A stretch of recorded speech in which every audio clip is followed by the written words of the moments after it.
Shalom Alehem. Bapak Yahweh memberkati saudara sekalian.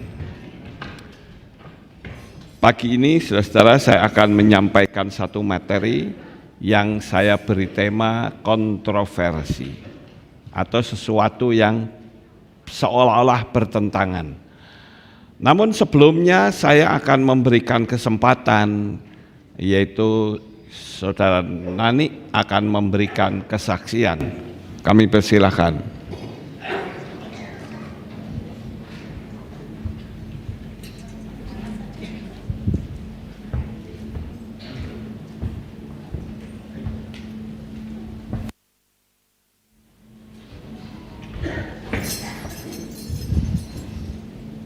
Bapak Ibu Saudara, sebelum saya menyaksikan cinta kasih Bapak Yahweh menjelaskan apa yang saya alami, saya akan berdoa terlebih dahulu.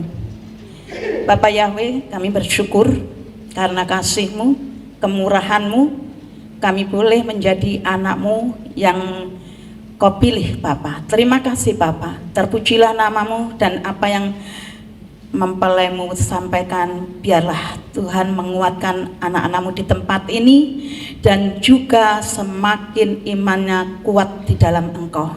Terima kasih Bapa, di dalam nama Tuhan Yesus Masiah kami sudah berdoa. Haleluya, amin. Bapak Ibu, sesuatu yang terjadi di dalam hidup kita itu semuanya seizin dari Bapak Yahweh. Setuju? Setuju? Setuju. Kenapa saya katakan itu? Supaya nanti apa yang terjadi di dalam kehidupan kita, pengalaman pribadi lepas pribadi, tidak saling menyalahkan. Ya, kemarin minggu waktu Papi nyampe ke Dafar Elohim menyampaikan tentang, saya merasa pagi disebut aku lakoni.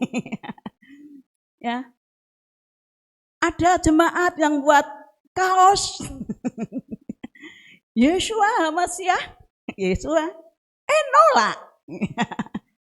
Tidak lain adalah pribadi saya. Ini kaosnya. Saya masih punya suami, ya, suami almarhum. Ya, masih tak simpen. Saya punya satu lagi, punyaku sendiri. Tak cari, ndak ada. Merah ngonku. Ini buatanku.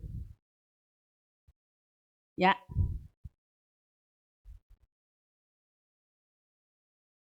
Saya jual di tempat Bu Rahel juga, ya. Waktu diajak Papi pelayanan. Bukan saya menolak, justru saya buat ini saya dukung Papi. Yang pertama itu, ya, saya dukung pekerjaan di tempat ini karena saya mendapatkan sesuatu ya dari tempat ini, pengalaman-pengalaman pribadi. Terus bukti saya dukung pekerjaan Papi, meskipun saya keluar, saya terus bermain juga di pastori. Saya cinta Papi, cinta Mami. Sayang banget nih, ya. Main ke sana, nanti pastornya masih di belakang. Saya diajak ke atas, nih tempat ini kita imani, tempatnya Bu Nastiti. Kita berdoa bersama. Main lagi, nih sudah kecekel. Saya main lagi, Mi, aku pinjem tempat di atas itu. Buat apa? Doa, saya doa. Habis selesai, Rama Amse ini, enggak, aku belum nanti sore. Ya, itu yang. Terus Papi juga, nih besok Papi mau pelayanan di Jogja. Melura, ikut Mi. Dan waktu itu saya pertama kali diajak ke Jogja di tempat ibadah yang sudah pakai bahasa kayak Arab ya, Ibrani itu. Gitarnya ada yang bunder. Itu. Nah di situ persekutuan itu ya. Tapi enggak tahu sekarang masih ada apa enggak tahu ya. Nah di situ di sepanjang perjalanan papi di mobil katakan, wong jenenge anak kok ninggal ke wong tua. Itu bukti perkataan orang tua yang menyayangi anak. Jawab saya apa? Pi, nek anak wis gede, wis dewasa kan harus keluar dari rumah. Alasannya ada. Nah di situ ya. Masih itu aja. Terus sampai kok ndak mau nyebut ini tuh kenapa? Mesti ada alasannya. Alasannya saya punya pengalaman pribadi yang sangat banyak. Ya. Yang pertama, waktu pertama kali saya mendengarkan suara, yaitu di mana saya dulu waktu 5 kali waktu dan tahajud, dan waktu bangun malam mau tidur lagi, hai anakku jangan tidur lagi. Anakku ki sapa iki, suarane sapa? Jangan tidur lagi, baca firman. Terus saya, anakku ki sapa? Aku ya katakan Yesus. Nah disitulah saya kuat. Yang pertama itu, oh aku dadi anake ya, karena aku dari seberang, oh aku dadi anake. Yang kedua, waktu saya terus bertumbuh ya, saya mengalami dibaptis tahun 84 oleh pendeta yang dulu, yaitu Pak Timothy. Dan waktu kita berdoa, pengerja itu iki nek modele ngene iki pendetane ra neng nggon abot neng Solo wis bakal bubar. Yuk kita berdoa. Kita berdoa. Nah, setelah berdoa kita dapat sesuatu. Kita akan mendapatkan kiriman dari pusat, pendetanya kembar. Bener, kembar bener. Papi Lukas. Nah, di situ yang lagi waktu saya main di tempatnya Pak Samuel, itu ada rekan adiknya Pak Samuel perempuan, di situ saya main di situ. Tiba-tiba sore ada pasukan dari sekolah gerombolannya Ruth. Ruth Stephen ya, ada Tia-Tie, ada itu, meh doa peperangan itu, aku ndak mudeng itu, ndak mudeng. Setelah itu aku pulang ya, ada orang yang mau di gereja, ada mau memuji Bapak Yahweh, mau nyanyi-nyanyi lah, belum dulu ya. Setelah saya pulang sampai ke Salon Merlin, dulu Merlin kan di daerahnya Pak Sabar Mesin. Nah di situ saya dipanggil adiknya Pak Samuel tuh, mana nih sini, ayo kamu ke sana temeni aku. Aduh temeni ngopo? Nah setelah sana menyanyi, ini sujud anak ini sujud perempuan ini, sujud bahasa roh tapi aku nggak ngerti apa-apa. Aku berdiri di depannya, di belakang dia sujud. Tahu-tahu baru pengalaman pertama kali ini, tangan saya ada menggerakkan ke atas kepalanya.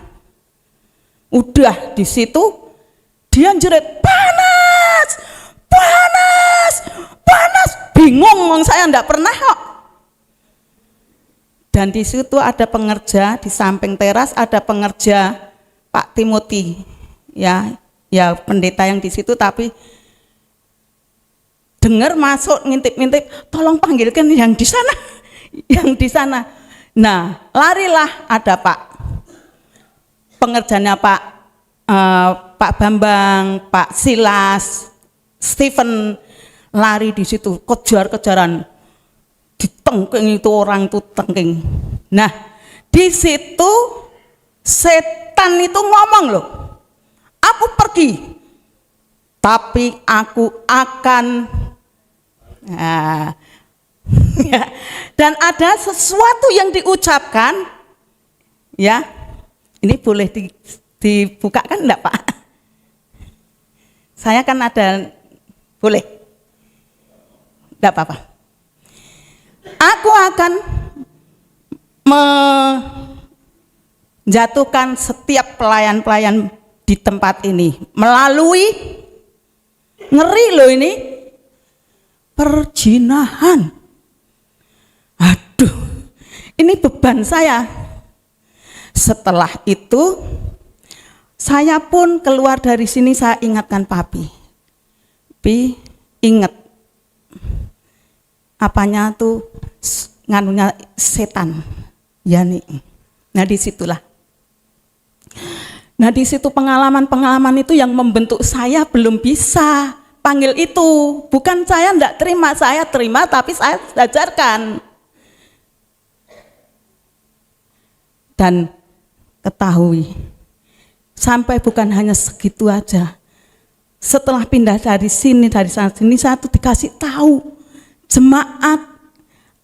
Aku berdoa, jemaat katakan, Bab, ada suara, aku mengasihi keluarga ini, aku akan berkati. Terus saya sampaikan, asal begini. Stevie iki aku entuk kok ngene. Sampai ke ora karo keluarga iki. Kamu pilih mana? Pilih pesen yang mana? Mau nurut Tuhan apa ora? Saya sampaikan. Angko resikonya aku mesti diomong, cah cilik sok rohani, sok ngene, sok ngerti. Enggak apa-apa lah. Tapi ya manutmu wes. Setelah saya manut, saya sampaikan betul, saya dikata-katain. Cah cilik ngerti ngene ngomong. Ya wis lah apa-apa. Dan keluarga itu menolak untuk setia, untuk ini itu. Nah, akhirnya apa? Terjadilah ada anaknya yang berpacaran, kecelakaan, pacarnya kena truk. Nah, yang merasa keluarga ini dikasih Bapak Yahweh, setialah engkau biji mata Bapak Yahweh, setialah. Enggak lama lagi dia saya datangi dia, Bu, ya setia. Lama-lama lagi meninggalkan, kesantet. Dan saya bersyukurnya Bapak Yahweh itu mendidik saya, dikasih kepercayaan kalau orang anak cewek kesantet, tangan ini. Ada orang anak yang kerasukan, setan, setelah ditangani tindakannya di rumah, saya harus menjaga malam-malam, jaga gawang, enggak tidur, ngerusak bibirnya, digigiti sampai menyet. Saya berterima kasih Papi sudah dididik demikian.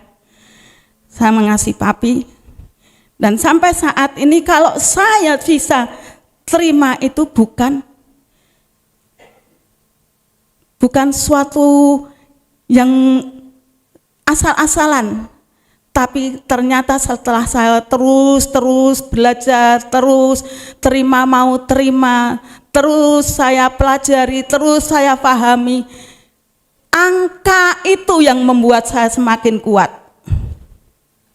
Itu angka gematria itu. Oh, Yahweh dan Yesus kok sama? Yang ini kok salah? Nah, itulah yang saya menjadi kuat, menjadi semakin percaya.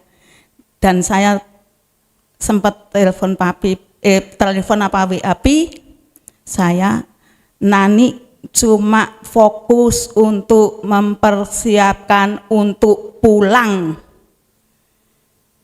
Nah, itu yang ada di dalam hidup saya. Fokus untuk mempersiapkan pulang saja. Ya. Mau pakai gimana kelanjutannya? Tapi puji Bapak Yahweh, setelah terima Bapak Yahweh di dalam Yesus Masiah, sudah dididik Papi juga untuk melayani orang kerasukan setan waktu di panti asuhan KKR retreat ya. Ada anak yang itu juga pengalaman. Karena apa? Karena yang satu pendeta ini masih menyembah campur-campur. Dan saya bisa tegur beliau, jangan campur-campur. Dan saat ini ketemu anak buah pun saya katakan, beda. Beda. Beda. Terus kemarin pas ketemu di pasar, anak didik sekolah minggu juga sama ibunya, mana nih ibadah di mana? Saya kembali ke papi. Saya jelaskan ini, apa doa? Beda. Beda. Sekarang contohnya, kalau zaman dulu, ya kamu punya akte atau apa, salah tulisan saya dimaafkan. Tetapi kan saat ini tidak boleh demikian secara roh. Beda, salah satu huruf udah tidak boleh. Itu. Wis kesuwen. Sesuk kudune ngomahi iki. Ya, bermain aja di tempatku. Dan saya belajar juga, saya mengasihi pendeta-pendeta, dan saya juga sempat untuk berikan yang saya dapat kepada papi untuk pendeta yang lain. Ya, terutama yang ada di hati saya. Nah, itu pengalaman secara pribadi. Dan mungkin ada hal-hal yang tidak berkenan di hadapan Bapak Yahweh, pernyataan si setan masuk di keluarga Bapak Ibu, sempat masuk, minta maaf. Akan harus diberesi total. Itu tidak akan berakar. Dan tidak akan membuat yang lain, transfer ke yang lain. Kasihan setiap turunan kita itu yang akan mendapatkan sesuatu. Jadi beresi dengan total, minta maaf. Tidak ada yang istilahnya salah dia, tidak. Salahnya sama-sama. Benar? Benar enggak? Salah sama-sama. Ayo beresi biar semakin tempat ini benar-benar ada pemulihan keluarga.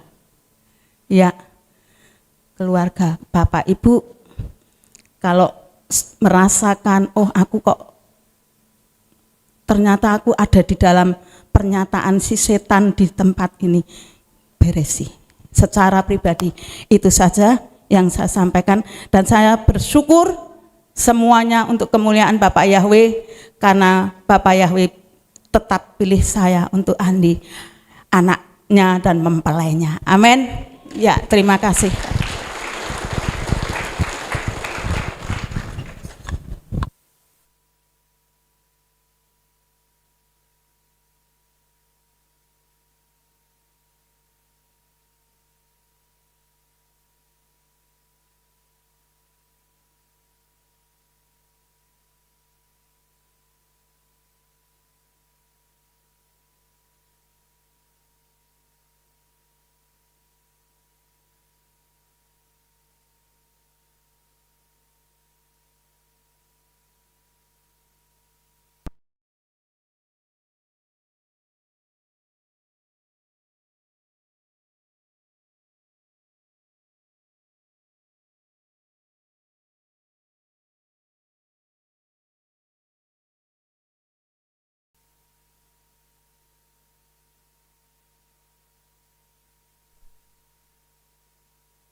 Iya, sampai di sini pembacaan kita.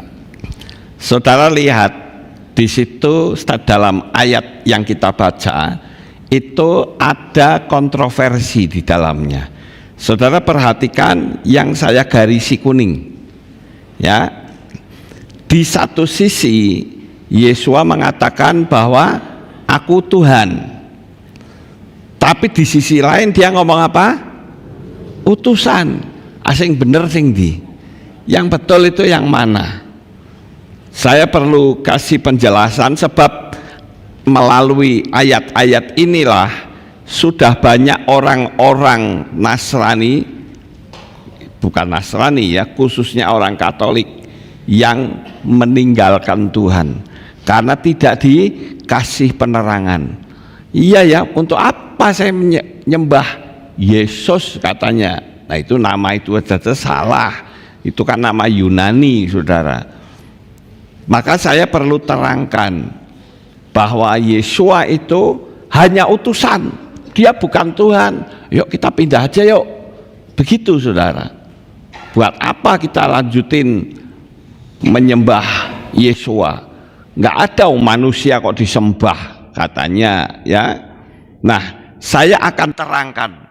Sebab ada orang yang mengatakan Pak Lukas itu lucu. Di dalam ayat 13 dikatakan kamu memanggil aku guru dan Tuhan. Coba Pak Lukas lihat, aslinya bukan Tuhan Pak, Tuhan. Jadi memang betul Yesua itu bukan Tuhan, bukan yang perlu disembah. Nah, saya akan terangkan kata Tuhan terlebih dahulu, ya, karena ada orang yang mengatakan bahwa itu bukan Tuhan tapi Tuan, ditulis dengan kata Adon. Nah, saya perlu kasih penjelasan. Saya berharap saudara bisa paham. Maka saya akan kasih tahu satu-satu. Adon itu adalah kalimat ambigu. Artinya kalimat yang memiliki arti ganda. Sampai di sini paham? Satu kalimat punya arti ganda. Tolong dicamkan ya. Kalau lupa silakan difoto saudara supaya bisa ngerti. Nanti di rumah dipelajari lagi. Tapi kalau mau pakai YouTube ya enggak apa-apa. Ya. Jadi kalimat ambigu itu adalah kalimat yang memiliki arti ganda. Seperti misalkan kata Gusti. Gusti itu juga kalimat ambigu. Itu bahasa apa saudara? Bahasa Jawa. Gusti itu bisa berarti Tuan, bisa berarti Tuhan. Kemudian bahasa Arab Rob. Rob itu juga kalimat ambigu. Nah sekarang sampai di sini dulu, saudara ngerti apa tidak? Ya kalau nggak ngerti nggak apa-apa, angkat tangan aja. Nanti kita ulang saudara, supaya betul-betul kita paham. Kalau kita gagal di sini, gagal semuanya. Sudah ngerti? Ya oke, lanjut. Contoh, di dalam kitab Beresit 15 ayat 2 atau Kejadian 15 ayat 2. Saya baca dalam bahasa Indonesianya ya. Dan Abram berkata, ya Tuhan Yahweh, apa yang akan kau berikan kepadaku, sedangkan aku tidak mempunyai anak, dan ahli waris di rumahku ialah Eliezer orang Damsyik. Jika Adonai itu artinya Tuhan, kenapa Abraham memanggil Bapak Yahweh dengan kata Adon juga? Ya. Nah, ini kan sesuatu bukti bahwa kalimat itu artinya kalimat ambigu. Sekarang sampai di sini ngerti atau tidak? Ya. Sekali lagi saya katakan kalau kita gagal di sini, gagal iman kita, saudara. Ini dasarnya, ya. Makanya saya terangkan kata Adonai terlebih dahulu. setelah itu kita masuk lebih dalam lagi. Contoh kedua, di situ katakan Adonai Yahweh. Saya bacakan dalam bahasa Indonesia. Dan dia menjawab, ya Tuhan Yahweh. Kok Tuhan Yahweh? Kalau orang itu kan menyebutnya Tuhan Yahweh, kan tidak mungkin saudara. Ya, memanggilnya, ya Tuhan Yahweh, dengan cara bagaimana aku akan mengetahui bahwa aku akan mewarisinya. Ini manusia dengan Bapak Yahweh yang ngomong menggunakan kata-kata Adonai. Jadi Adonai itu dari kata Adon, itu artinya Tuhan dan juga bisa berarti Tuhan. Sampai di sini paham ya? Pelan-pelan saja saudara. Kemudian contoh ketiga, yaitu di dalam Beresyit pasal 18 ayat 3 atau kitab Kejadian. Saudara perhatikan kata Tuanku, juga sama menggunakan Adonai, dan dia berkata, Tuanku, aku mohon kiranya boleh mendapatkan kemurahan di matamu. Aku mohon janganlah berlalu dari hambamu ini. Ini adalah saat Abraham berjumpa dengan 3 orang malaikat. Dia juga panggil Adonai. Ingat itu saudara ya, panggilnya juga Adonai. Makanya ini kalimat ambigu, itu bisa double, saudara, bisa ganda. Bisa berarti Tuhan, bisa berarti Tuhan. Jadi saya selalu banyak ngomong gini supaya saudara itu paham. Sampai di sini paham? Ya, terus. Nah, sekarang kita akan lihat kata utusan.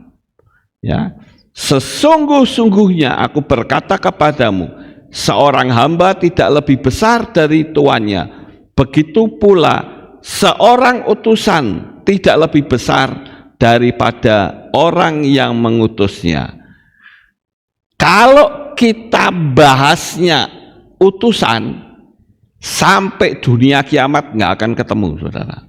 Makanya di sini mereka jadikan ini senjata. Yesus itu kan utusan. Kamu mau nyembah utusannya Tuhan, ya apa bedanya dengan nabi kami?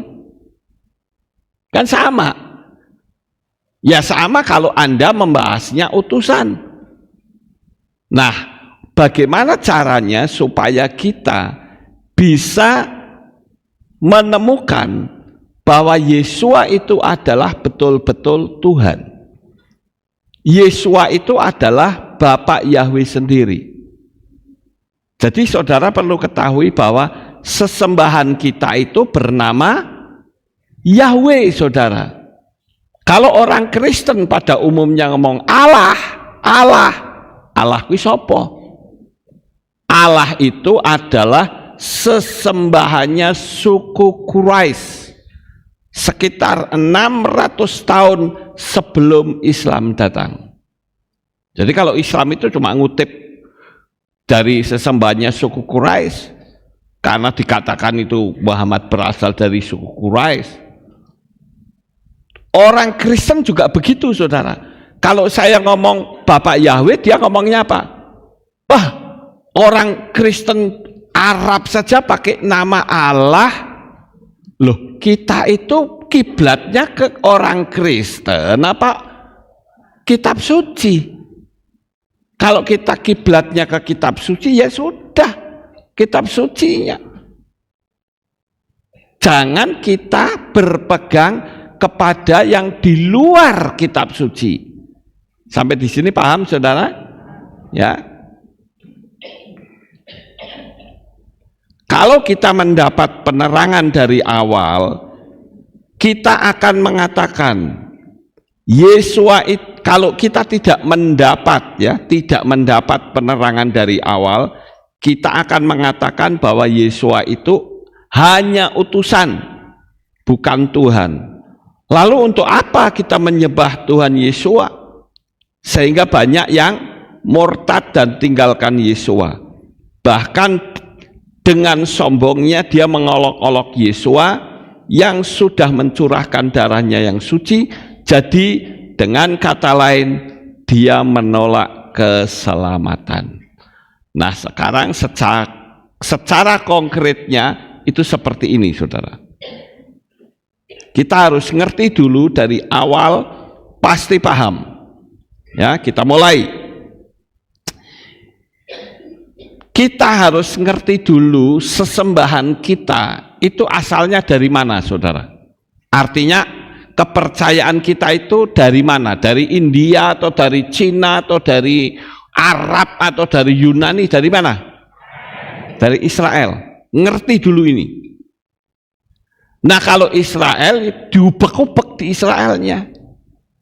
Apa itu sesembahannya orang Israel? Allah nggak ada. Kemudian Amaterasu nggak ada. Yang ada itu Yahweh. Sampai di sini paham, saudara? Jadi kita mesti ngerti dulu yang pertama, yaitu sesembahan kita bernama Yahweh, ya. Nah sekarang saya mau katakan, Yahweh itu maha kuasa atau tidak? Maha kuasa, betul? Itu harus dipastikan loh. Bapak Yahweh itu maha kuasa, betul? Nah kalau maha kuasa atau dengan kemahakuasaannya, bisa nggak dia jadi 1000 fenomena? Sengaja suntikkan doktrin ini supaya saudara paham betul, ya. Kalau mau jadi 1000 bisa nggak? Bisa, namanya saja maha kuasa kok. Dan ini adalah dunia supranatural. Jangan saudara berpikir seperti ini, saudara. Kucing berubah jadi anjing, kucingnya hilang jadi anjing. Itu bukan Ehad, bukan Elohim namanya. Kalau itu tidak bicara tentang numerik. Seperti si Lukas ini bisa jadi 1000, ya itu namanya dunia alam roh, saudara. Ya, apakah dengan 1000 fenomena berarti ada 1000 pribadi Yahweh? Tidak. Nah ini loh, ini yang kita katakan Tritunggal itu salah.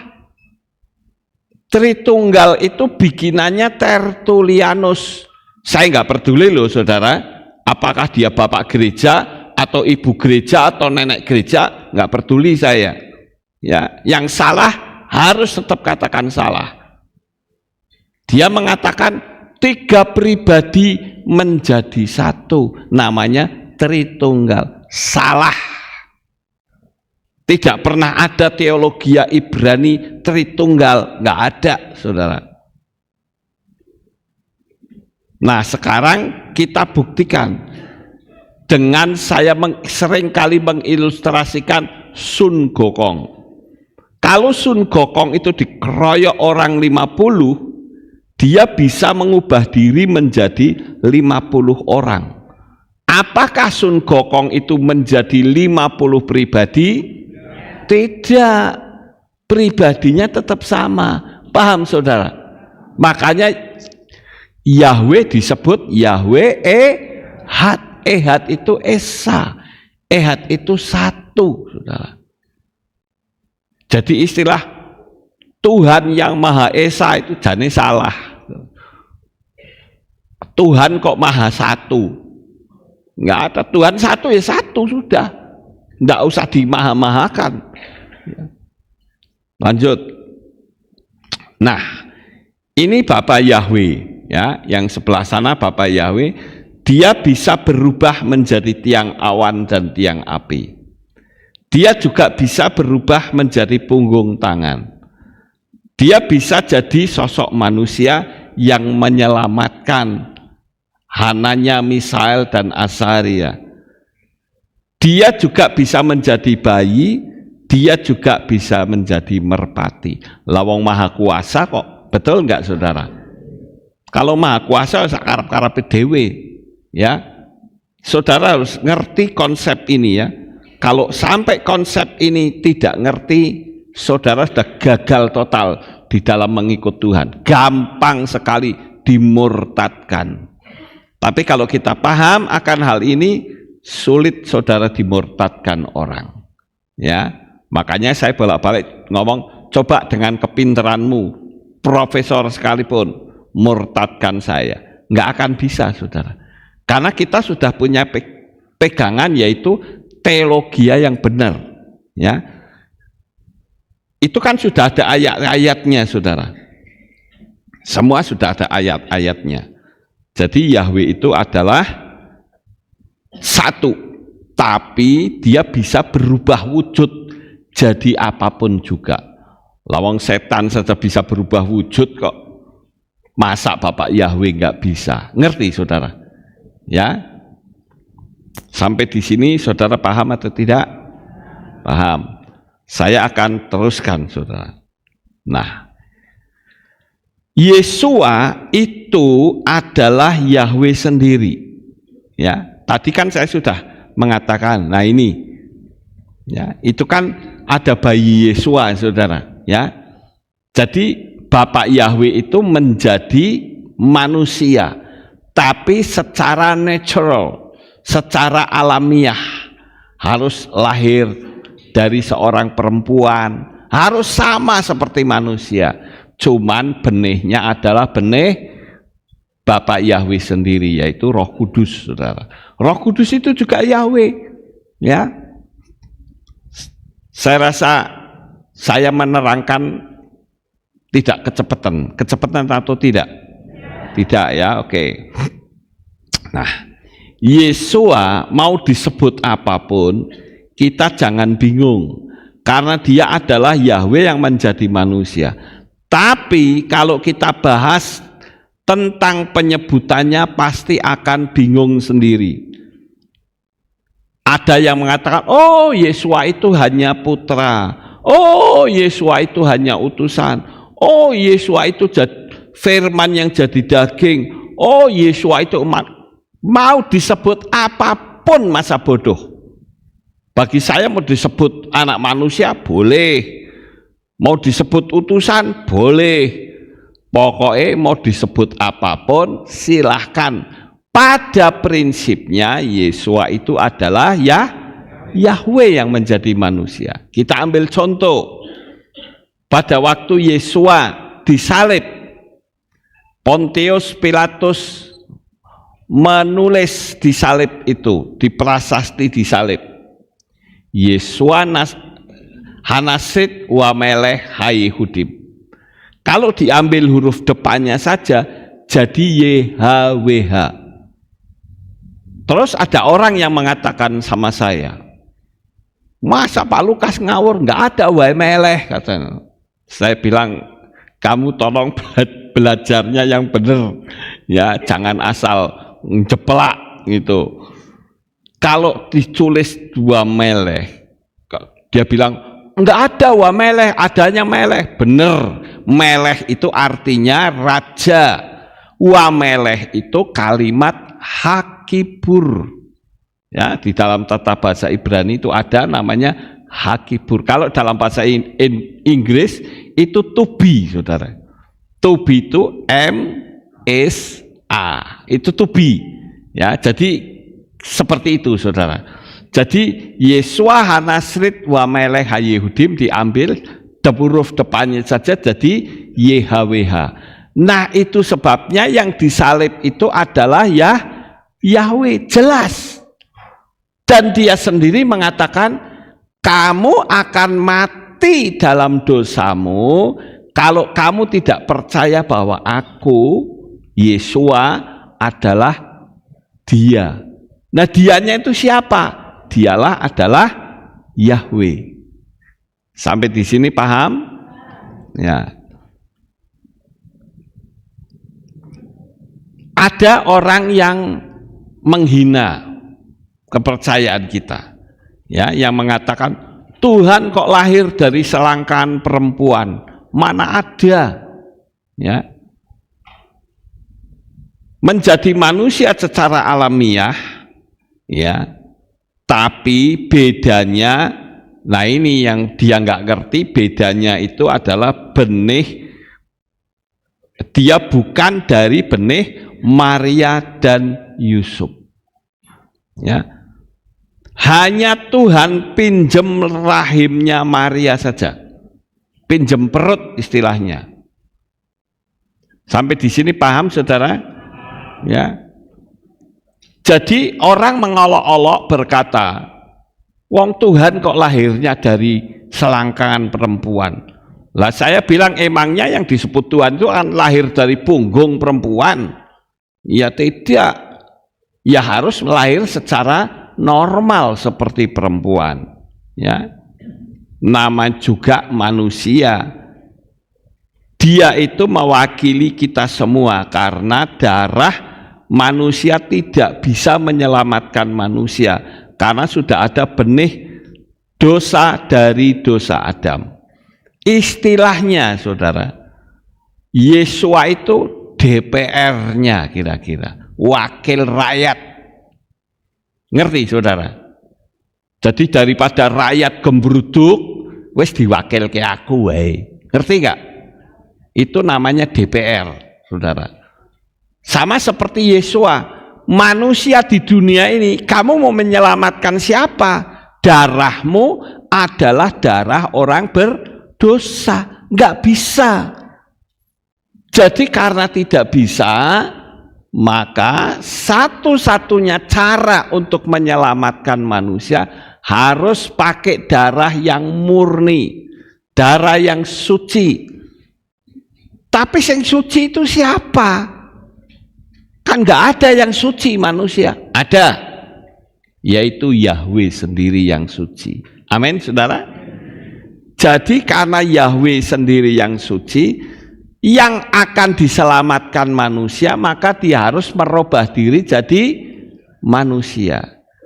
Seperti kemarin saya kasih ilustrasi yang waktu yang lalu, kalau kita mau menyelamatkan burung, kita harus merubah diri jadi burung.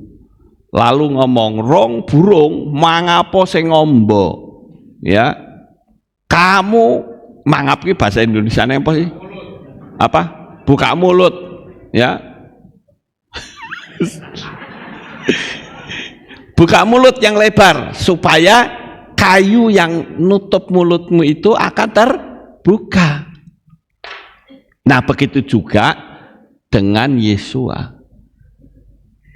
Dia, Bapak Yahweh itu menjadi manusia agar membimbing manusia bagaimana caranya supaya dia tidak berdosa. Bagaimana caranya supaya dia bisa mengikuti Torah, aturan yang ada. Makanya Yesua disebut sebagai Torah Chaim, yaitu Torah kehidupan. Saya yakin jemaat di Alef Tau ini pinter-pinter saudara. Saya senang sekali ya. Tapi yang di luar tuh banyak yang nggak ngerti saudara. Jadi saya harus bikin materi ini lagi. Saya baca ya, ada ejekan orang sebelah. Tuhan kok keluar dari selangkangan wanita?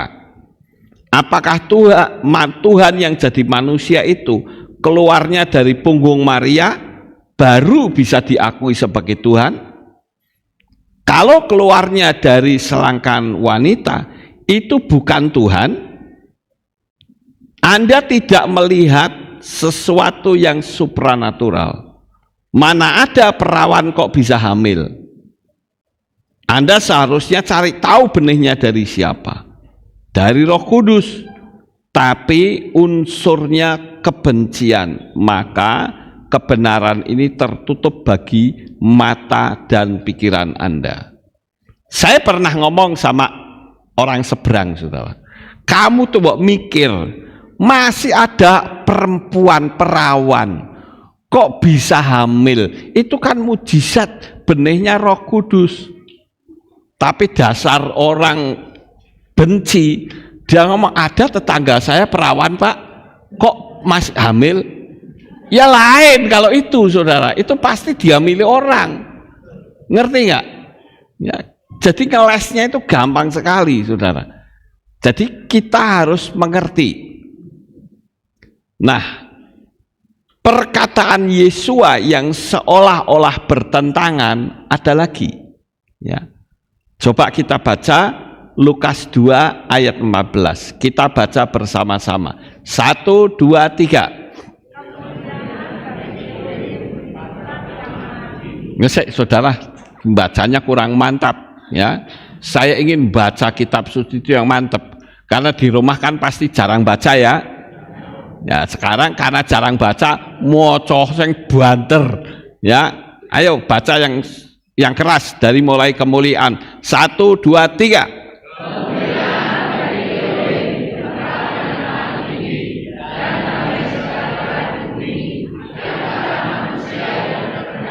Nah, itu baru mantap aja. Kemuliaan bagi Elohim di tempat yang maha tinggi. Itu lemes saudara, lemes. Padahal kita harus membaca. Ya, sekarang baca lagi dengan suara keras. Matius pasal 10 ayat 34 dengan suara keras. 1, 2, 3.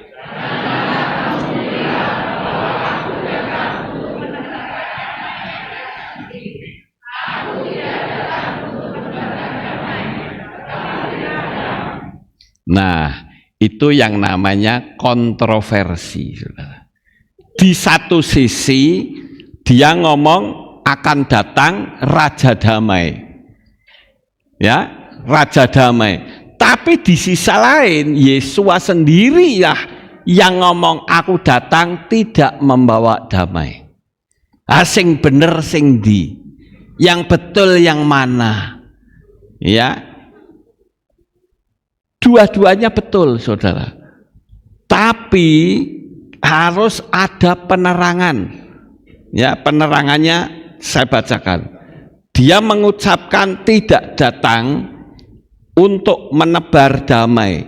Itu bicara tentang pengajaran yang kontroversi antara kerohanian dengan dunia. Sedang malaikat itu mengatakan bahwa dunia akan diperdamaikan dengan Tuhan, manusia mendapatkan pengampunan dari dosa. Singkatnya begitu saudara. Sampai di sini paham? Jadi malaikat itu ngomong, hari ini telah lahir bagimu juru selamat dunia yang akan membawa damai. Membawa damai apa? Membawa damai manusia dengan Tuhan. Yang seharusnya kita itu masuk neraka, kita tidak masuk neraka. Paham saudara?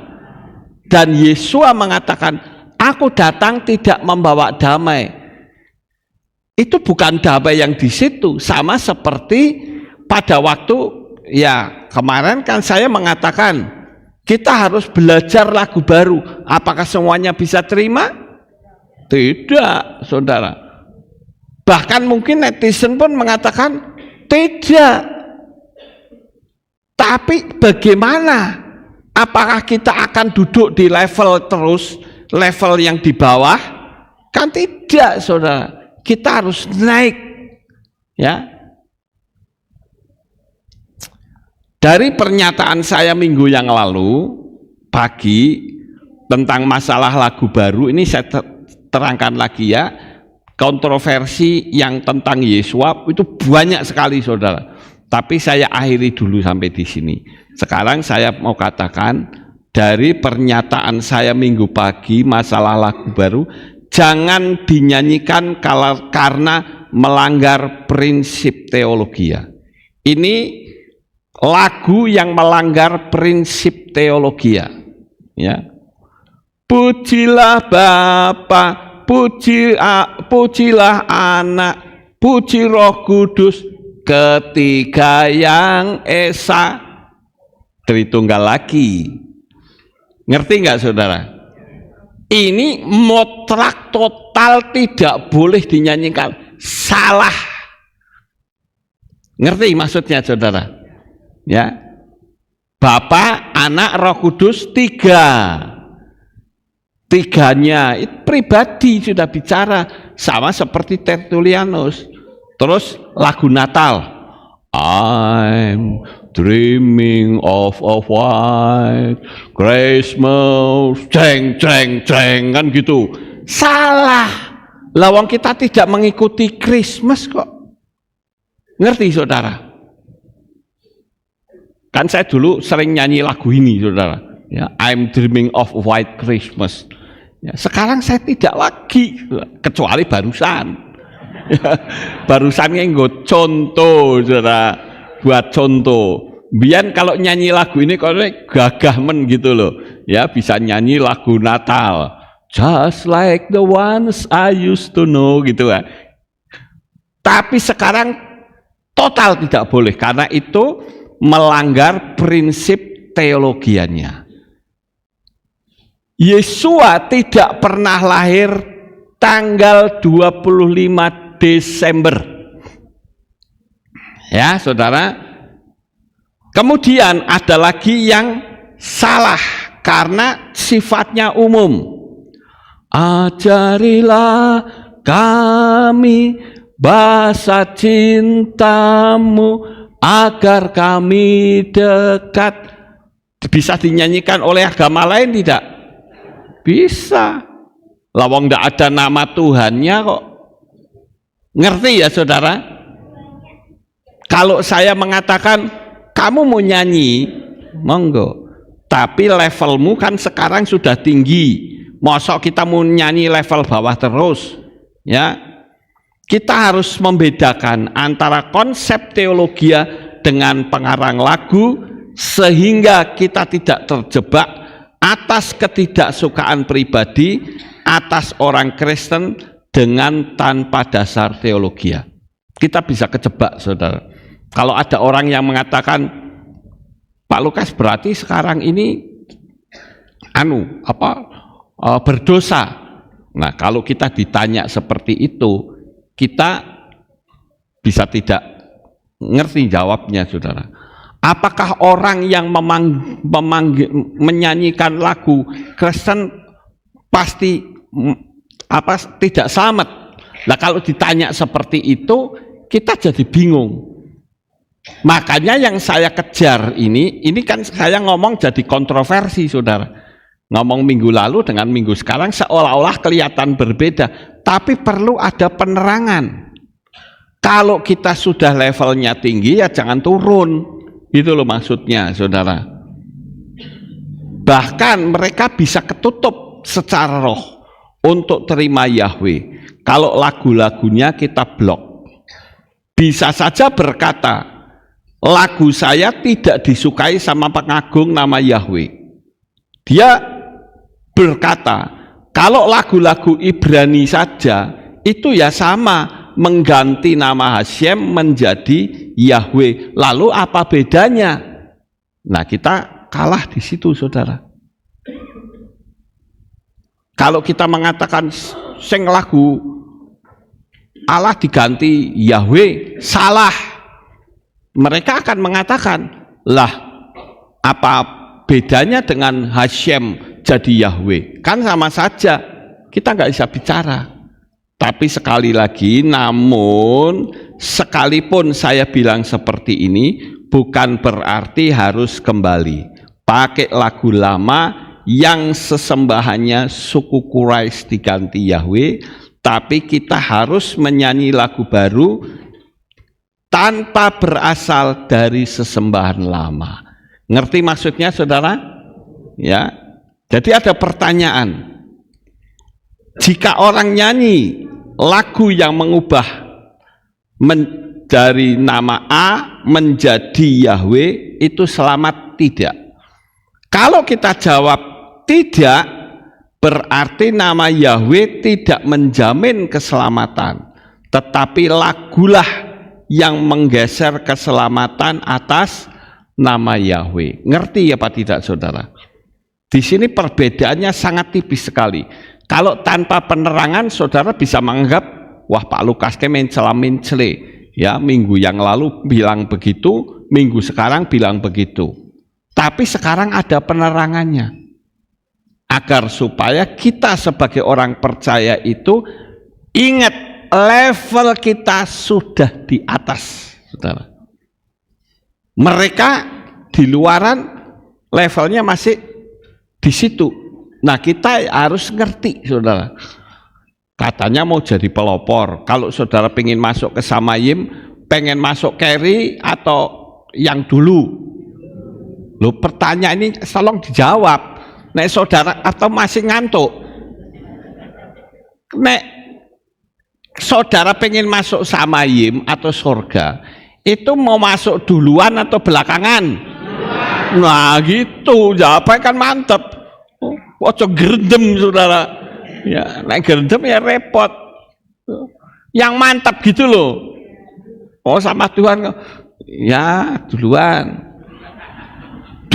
gitu loh, mantap, saudara. Sekali lagi, saudara mau masuk surga duluan atau belakangan? Nah gitu, mantap, saudara ya. Lanjut. Kita tidak mau terjebak dengan sentimen pribadi. Jadi salah di hadapan Tuhan hanya karena oh itu kan lagu Kristen. Tidak, saudara. Sekarang bagaimana jika pengarangnya bertobat? Bisa nggak pengarang-pengarang lagu lama bertobat? Bisa, kalau mau merendahkan hati, ya. Dalam kitab suci tidak tertulis secara spesifik harus mengganti pujian. Memang di kitab suci tidak ada, saudara. Ya. Juga yang selanjutnya, lagu itu juga bisa menjadi pintu gerbang pertobatan agama lain dan lebih masuk lebih dalam lagi. Artinya begini, saudara. Sekalipun demikian, sama seperti seseorang ya, itu di grup subscriber pernah dibahas karena ada orang yang masih pakai nama A dimasukkan, wah diprotes habis-habisan. Ya saya mengatakan ya terpaksa saya hapus karena itu nama A itu akan ngotori alam bawah sadar. Jadi sebaiknya jangan. Dan orang ini mengatakan ya cukup baik. Dia mengatakan saya menggunakan nama A ini untuk cari penghubung supaya menghubungkan orang luar masuk kita. Betul. Tapi kita jadi kerja dua kali, saudara. Saya katakan saya kepada siapapun, apakah pada manusia biasa atau polisi atau pejabat, saya ngomong Bapak Yahweh. Kalau dia tanya opo wi, saya jawab kesempatan penginjilan. Tapi kalau dia tidak percaya, masa bodoh. Pokoknya Tuhan saya itu bernama Yahweh. Ngerti maksudnya, saudara?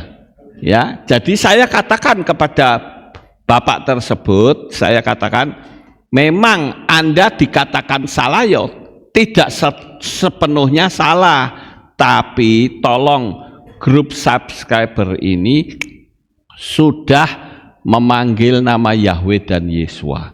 Jadi enggak apa-apalah kalau di luar tak karpe. Sama seperti saudara, kalau mau persekutuan, mau nyanyi lagu lama, silakan. Tapi kalau pertemuan seperti ini secara resmi, cobalah kita berada di level yang lebih tinggi. Sampai di sini paham, saudara? Paham ya? Namun demikian, kita akan tetap pakai lagu yang bebas dari hanya sekedar mengganti nama Yahweh. Apalagi subscriber sudah memberikan lagu-lagu baru. Nah, kemarin itu cukup banyak loh, saya sudah kirimkan ke Yolan. Tanggapan orang itu luar biasa, saudara. Sudah banyak saya kirimkan Yolan. Nah, ini satu contoh. Saya sempat tanya ya kepada Andini waktu kemarin ya, katanya 4 tahun yang lalu dia sudah kirim lagu itu, tapi kok masuk peti es nggak dinyanyikan, padahal sudah 4 tahun. begitu juga Michael, ya, begitu juga saya, dan tentunya masih banyak lagi. Makanya ayo kita menjadi semakin lebih memiliki level yang sangat tinggi. Saudara ngerti maksud saya? Ya, agar kontroversi ini betul-betul akan membawa dampak yang sangat luar biasa. Kemudian memang lagu Ibrani juga mengganti dari Hashem menjadi Adonai, tapi masih lumayan karena bukan nama berhala suku Quraisy dan juga bukan nama Yunani. Coba toh pikir, Yusuf itu orang Ibrani, Maria juga orang Ibrani. Lah kalau punya anak dikasih nama Yunani, kira-kira Yesua dilempari batu atau tidak, saudara? Pikir aja. Terus ini keluar sedikit ya, ada orang yang mengatakan, oh perjanjian baru itu ditulis bahasa Yunani. Itu juga salah. Bahasa perjanjian baru tetap ditulis dengan bahasa Ibrani. Saya kasih ilustrasi. Ilustrasinya gampang, saudara. Saudara kan orang Magelang, betul nggak? Imannya sama dengan kita, ya, samalah imannya. Sekarang saudara disuruh untuk mengimani dan mempelajari agama yang paling saudara benci. Kira-kira saudara mau atau tidak? Tidak mau, saudara. Nah, orang Yahudi itu punya ciri khas zaman Yesua, yaitu orang di luar Yahudi itu ibarat anjing. Anjing saja, bulldog masih gagah, saudara. Anjing herder masih gagah. Tapi anjing yang disebut orang pada zaman Yesua itu, kalau dalam bahasa Yunani itu namanya kunarion. Kunarion itu kirek cilik yang badannya sudah boroken, ngerti saudara, yang bau gonggong saja sudah tidak bisa. Itu kunarion. Sampai sedemikiannya tidak baik meminta roti dari meja tuanya, kan dikatakan anjing, saudara. Seorang perempuan yang ingin mendapatkan mujizat dari Tuhan, ya. Tapi itulah makanya saya ilustrasikan kita sendiri, saudara disuruh mempelajari bahasa yang paling saudara tidak suka. Mau atau tidak?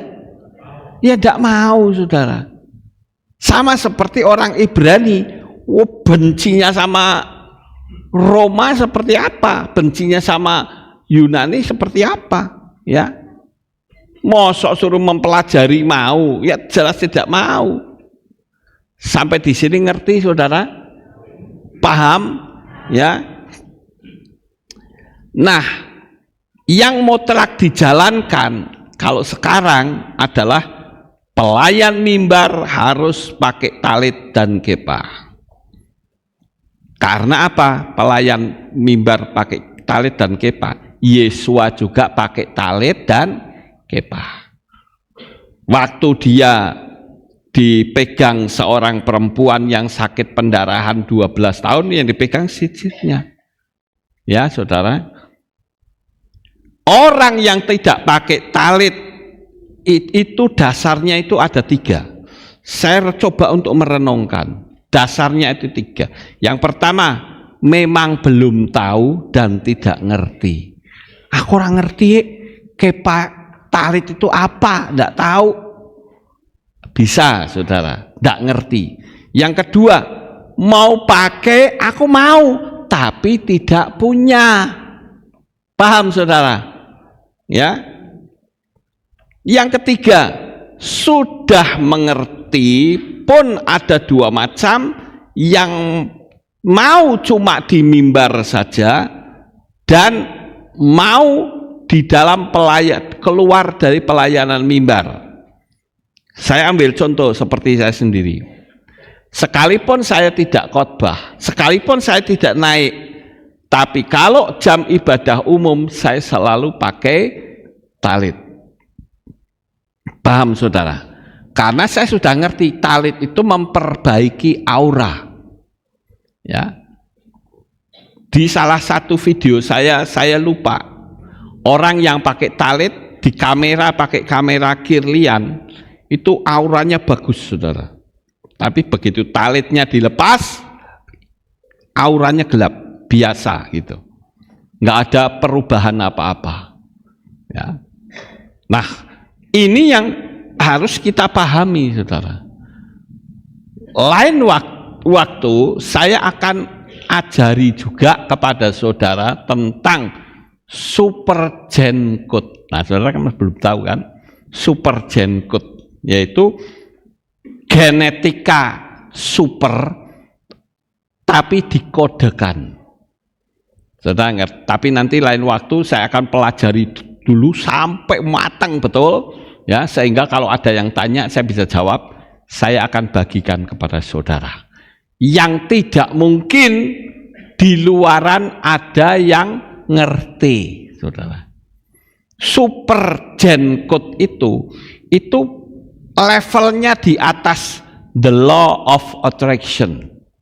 Ya, kalau saudara pernah dengar hukum Loa, ini levelnya di atasnya, saudara. Ya, kita pelajari terus, saudara. Ya, saudara lihat hasilnya, ya. Nah, sekarang kalau ditanyakan kita itu ada di barisan mana? Nah, lanjut. Nah, katanya mau seperti Yesua. Yesua itu guru agung kita pakai talit loh. Ingat waktu di jalan ada perempuan 12 tahun pendarahan. Talit juga memperbaiki aura. Saya sudah sampaikan barusan. Sekalipun saya berkata atau bicara seperti ini bukan berarti harus nyanyi lagu-lagu dari yang lama. Tetapi usahakan nyanyi lagu yang baru, apalagi sudah banyak dikontribusi oleh orang. Saya berharap hal ini tidak jadi kontroversi yang mendatangkan keributan, apalagi antara singer dan leader bisa menjadi contoh kepada jemaat. Saya ambil seperti contoh tadi yang kesaksian Mbak Nani, saudara. Lawang jualannya Yesua Hamasiah kok begitu saya ngomong sekarang tidak boleh nyebut yang lama, kok ngamuk saudara. Lah itu rohnya apa? Ya, itu kan berarti ada spirit di dalamnya. Ya, makanya kita harus belajar. Orang belajar ke level yang lebih tinggi itu tidak nyaman, saudara. Enggak nyaman sama sekali. Tetapi kalau kita bisa belajar lebih tinggi, maka akan lebih baik lagi. Kita akan lebih mengerti dunia alam roh, dunia alam supranatural. Demikian juga dengan pengajaran yang akan saya sampaikan ini baru bocoran dulu, ya, super gen code, ya, itu di atasnya LOA. Saya akan bagikan kepada saudara dan kita akan sama-sama lihat hasilnya. Saudara mau? Ya, agar kita bisa mengerti hasilnya. Nah, sekali lagi saya menyampaikan begini agar usahakan nyanyi dengan lagu level kita sekarang. Ya, level yang di atas, bukan level yang di bawah. Sekalipun itu ya tidak salah-salah amat, tapi alangkah baiknya agar supaya semakin hari semakin hikmat Tuhan itu semakin bertambah-tambah untuk kita semua. Amin buat firman Tuhan. Sukses besar untuk saudara. Bapak Yahweh memberkati. Mari kita tunduk kepala, kita berdoa. Kami mengucapkan syukur dan terima kasih Bapak Yahweh. Pada pagi hari ini selesailah sudah apa yang saya sampaikan kepada jemaat-Mu. Biarlah mereka memahami tentang materi kontroversi ini yang membuat banyak orang menjadi murtad. Tetapi kami sekarang tahu bahwa Engkau adalah sumber dari segala-galanya dan Engkau adalah satu-satunya juru selamat yang kami miliki. Terpujilah Engkau Tuhan, Engkau sudah mati dan bangkit kembali dari antara kematian. Terpujilah Engkau, di dalam nama Adonai Yesus HaMashiach kami sudah berdoa. Amin. Ada pengumuman? Ya, silakan. Berjumpa kembali dalam Aleph Tau Update News. Berikut pengumuman untuk minggu ini. Hari Raya Sukkot atau Pondok Daun diadakan pada hari Senin 6 Oktober 2025 pukul 6 sore dengan tema Dari Kemuliaan Sampai Kemuliaan. Mengundang kaum pria untuk hadir dalam ibadah Men's Club pada hari Selasa 7 Oktober 2025 pukul 6 sore di Kehilat. Dalam rangka memeriahkan Hari Raya Sukkot 5786 akan diadakan kegiatan jalan pagi bersama Bapak Gembala Lukas Sutrisno pada hari Sabtu 11 Oktober 2025 pukul 6 pagi setelah ibadah Sabat. Kegiatan ini terbuka untuk semua jemaat Kehilat Aleph Tau Magelang. Bagi Bapak Ibu Saudara yang ikut serta dalam kegiatan ini, harap menggunakan dress code berwarna putih. Halo adik-adik hebat, mari datang dalam Sukkot Anak yang akan diadakan pada hari Minggu 12 Oktober 2025 pukul 9 pagi dengan tema Yahweh Tempat Perlindunganku. Mari bersama-sama memuji Bapa Yahweh dengan penuh semangat dalam sukacita Sukkot. Perayaan Semini Atseret diadakan pada hari Senin 13 Oktober 2025 pukul 6 sore dengan tema Dari Kemuliaan Sampai Kemuliaan. Perayaan Simchat Torah dilaksanakan pada hari Selasa 14 Oktober 2025 pukul 6 sore dengan tema Torah Yahweh Pelita bagi orang percaya. Ibadah Rabu digabung Selasa. Mari dukung dan doakan anak-anak SD, SMP, SMA dan SMK yang akan mengikuti ujian tengah semester pada tanggal 6 sampai 10 Oktober 2025. Keluarga besar Kehilat Aleph Tau mengucapkan Yom Huledet Sameach bagi Bapak, Ibu, Saudara yang berulang tahun di bulan ini. Biarlah berkat, kelimpahan, kesehatan, damai sejahtera dan sukacita senantiasa melingkupi kehidupan saudara. Demikian pengumuman minggu ini. Sampai jumpa di Aleph Tau Update News selanjutnya. Bapa Yahweh memberkati. Amin. Ya, itulah pengumumannya. Sekali lagi sebelum kita tutup dalam doa, yang pertama, hari ini adalah minggu pertama. Seperti biasa minggu pertama kita apa saudara? Berdoa untuk yang berulang tahun di bulan Oktober. Kita ya sebentar. Kemudian yang kedua, saudara diberi kesempatan untuk memberikan persembahan bagi pembangunan Kehilat. Ya. Dan yang ketiga tadi sudah diumumkan, yang sekolahnya akan ada tes, silahkan maju ke depan. Bagi yang tidak, kita bangkit berdiri, kita tutup di dalam doa. Mari kita bangkit berdiri. Saya tunggu sampai saudara maju ke depan yang mau tes dan berulang tahun di bulan Oktober.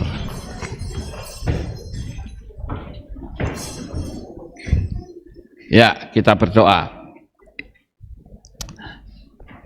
Dalam nama Bapa Yahweh yang Maha Pengasih dan Penyayang, kami datang menghampiri tahta-Mu yang kudus ya Bapa. Kami berdoa untuk anak-anak-Mu yang berulang tahun di bulan Oktober. Kami mohon Bapa Yahweh, Engkau mengirimkan kado istimewa untuk mereka Tuhan. Sehingga dengan kado itu anak-anakmu akan mendapatkan sukacita besar di dalam engkau. Kadonya tidaklah banyak, yaitu dikabulkannya permohonan mereka, visi dan misi mereka ya Tuhan. Terima kasih Bapak Yahweh. Kami serahkan untuk mereka yang berulang tahun di bulan Oktober ini di dalam tangan kuasa-Mu. Kami juga berdoa untuk mereka yang masih sekolah, yang akan mengikuti tes. Tuhan berkati tes mereka, Tuhan berkati dengan hikmat akal budi, sehingga anak-anak-Mu semua memiliki kepandaian di atas rata-rata. Kami juga berdoa untuk tangan-tangan yang penuh kasih, yang memberikan kontribusinya bagi pembangunan Kehilat. Kami berdoa Tuhan berkati mereka dengan berkat Elohim yang berkelimpahan. Terima kasih Bapak Yahweh. Begitu juga anak-anak-Mu yang sebentar akan pulang, jaga lindungi peliharakan mereka sampai di rumah dengan selamat. Pertemukan kembali pada waktu-waktu mendatang di dalam ikatan tali kasih-Mu. Terima kasih Bapa, di dalam nama Adonai Yeshua HaMashiach kami sudah berdoa dan mengucap syukur. Mari kita angkat tangan kita dan kita akan menerima berkat Kohanim. Yefareke ka Yahweh wa yismereka.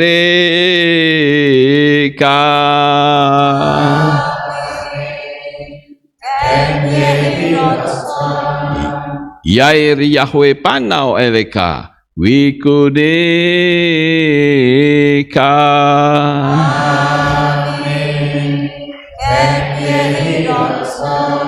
Yesa Yahweh panau eleka we yasem lecha shalom.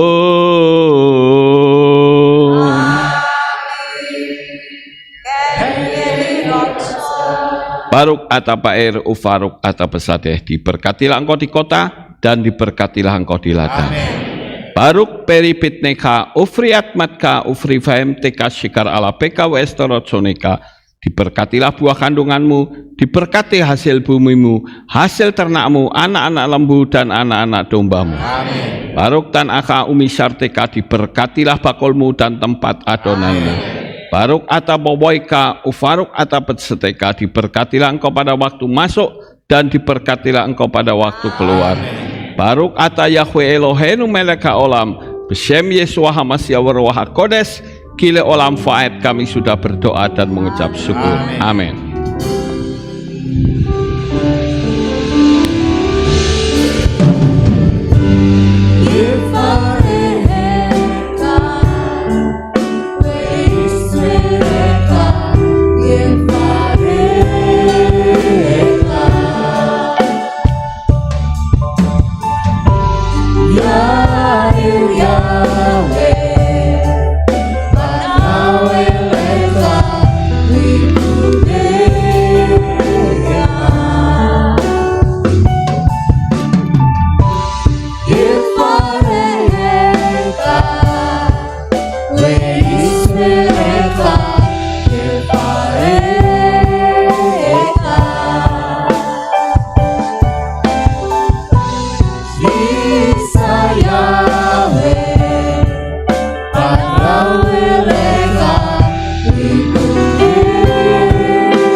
Bapak yang memberkati selalu. Amin. Yes. Haleluya. Terpujilah Bapa Yahweh yang Maha Kuasa. Atas kehadiran Bapak Ibu Saudara sekalian dalam ibadah bersama kami di Kehilat Alef Tau Magelang. Doa saya Bapa Yahweh memberkati dengan kesehatan yang sempurna, damai sejahtera dan berkat materi yang semakin melimpah. Kami menunggu kembali kehadiran Bapak Ibu Saudara sekalian pada jam yang tersedia. Hari Sabat jam 5 pagi, hari Minggu jam 6 pagi, hari Rabu jam 6 sore. Siap sedialah sebagai mempelai Hamasiah untuk menyambut kehadiran mempelai pria kita yaitu Adonai Yeshua Hamasiah di awan-awan yang permai. Amen lehitraot. Shalom, sampai jumpa.